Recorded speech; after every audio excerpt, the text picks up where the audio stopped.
Happy Wednesday, everybody, and you're tuning in to this edition of our Wednesday workshop on English learning students, those students who are mastering English and have already mastered one, sometimes two, three, or four other languages and are now becoming masters of the English language.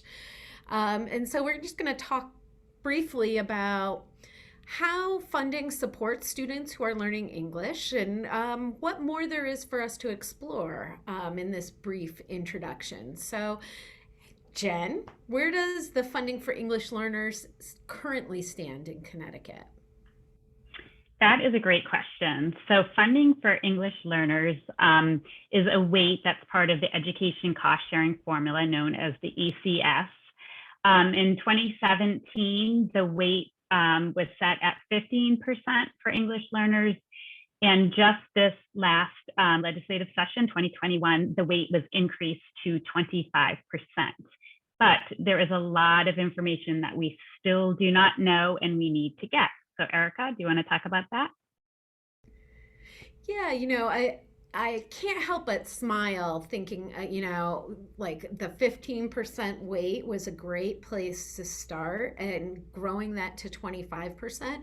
Because when I think about students who are learning English, I know depending on different districts, and you're probably a better expert at this than me, Jen, but I know there are different learning models that are effective to help students acquire the English language.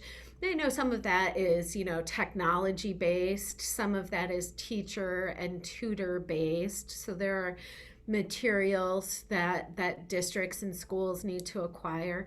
And I think the biggest question is, well, it was 15%, now it's 25%. Does that help? Is that enough?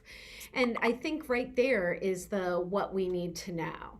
I think we need to know how schools are spending that money, how they are best coaching the students acquiring the English language, what the best practices are, so that we can really see if the weight is adequate. But right now, there is a challenge of seeing behind the funding what is the best way to support these students. And I think we're working hard to understand the experience of students who are identified as those learning English, the families who are supporting that student, and even the providers, and what they're doing.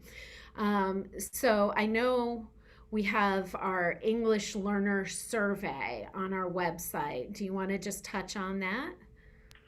Sure. So as Erika just mentioned, we have a lot of information that we still need to know in terms of how schools are spending their funds, but also what resources exist already and what are resources that schools need. And really also finding out what are the needs of the students. So we have a survey on our website. We have one for students and families and one for administrators and service providers.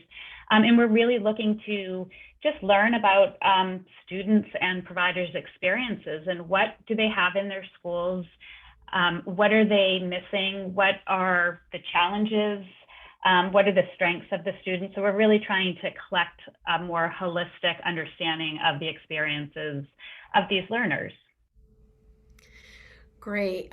So I think what I'll do is say we are just starting this exploration and partnership and opportunity to build community around students who are learning English. And if folks are interested in learning more about the funding or the needs and who is learning English in Connecticut, they can reach out to us or check us out on our website. So with that, I think we'll say goodbye to everybody and we'll see you next week for our Wednesday workshop, which is Intro to Lit Squad.